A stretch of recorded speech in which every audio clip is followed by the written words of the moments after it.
Thank you, Mr. Chairman, and congratulations to all of you on your nomination. Mr. Weggio, I watched your opening statement in my office and would like to apologize for the challenges that some of your family members here in what I consider to be a dark chapter in our nation's history. But Mr. Bernstein, I want to start with you. You previously supported the concept of a financial transaction tax in the U.S., and I believe at the time you argued it would bring revenue and dampen trading volume you believe should not exist. Now, we know that Sweden tried it and repealed it. We know the EU debated it and determined that it was going to be a loser, and I think the CBO said that it would have about a $43 billion first-year impact, net loss on tax revenues, and assets would immediately depreciate. So I know that a part of your motivation in a blog post in 2015 had to be a way to tamp down spoofing, which we know is illegal. So that would be the way to wipe out high-frequency trading. You still support that position?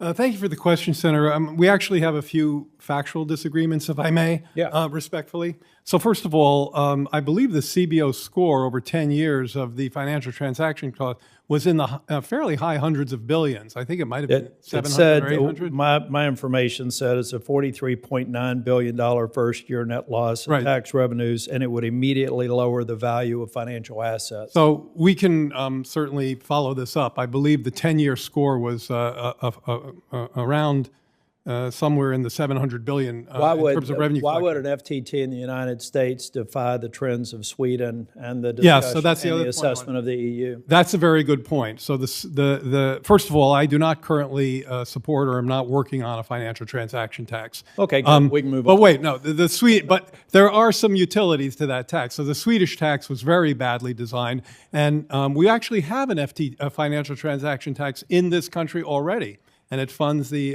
SEC. So we have one here. But your position, at least as it was articulated in 2015, is moderated? Yes, I am not currently working on an FTT. Nor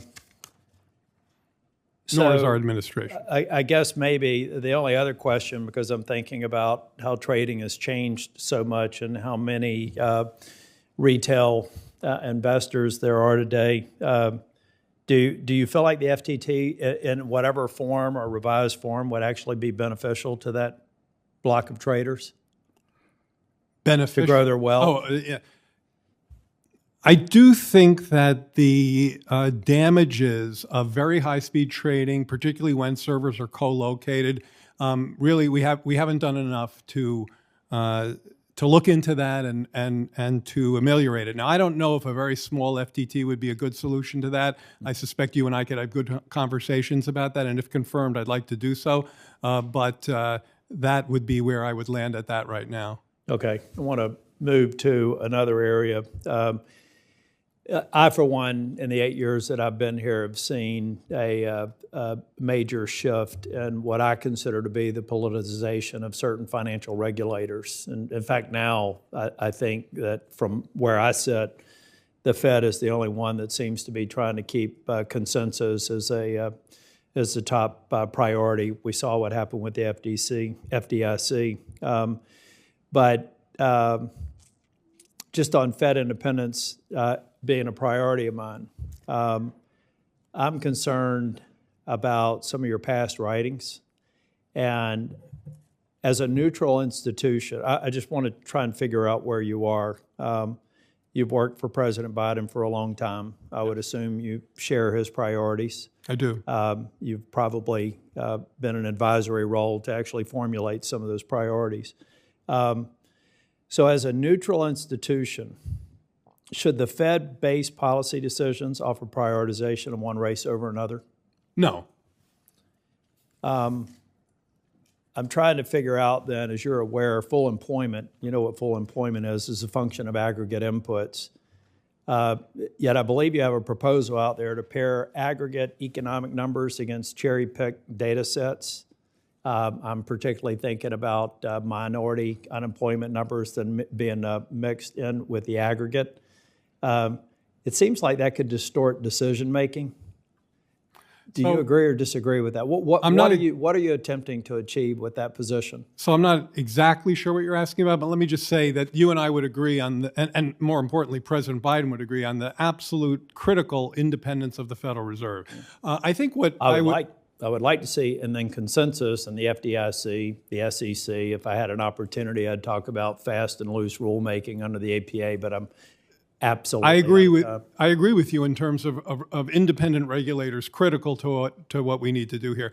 I think what I was trying to communicate in some of the things that you're talking about there is the benefits to minorities of full employment labor markets. Mm-hmm. And so as we speak today, the black unemployment rate of 5% is the lowest on record, going all the way back to 1972 when we started collecting that data. Mm-hmm. That is very much a function of just how tight this job market has been for so long, and it's a tremendously important benefit. You know, Senator Scott earlier talked about hand-ups, not hand-out. I think this is extremely consistent with that aspiration. I'm going to close out, but just to me, it had more to do, rather than maybe cherry picking.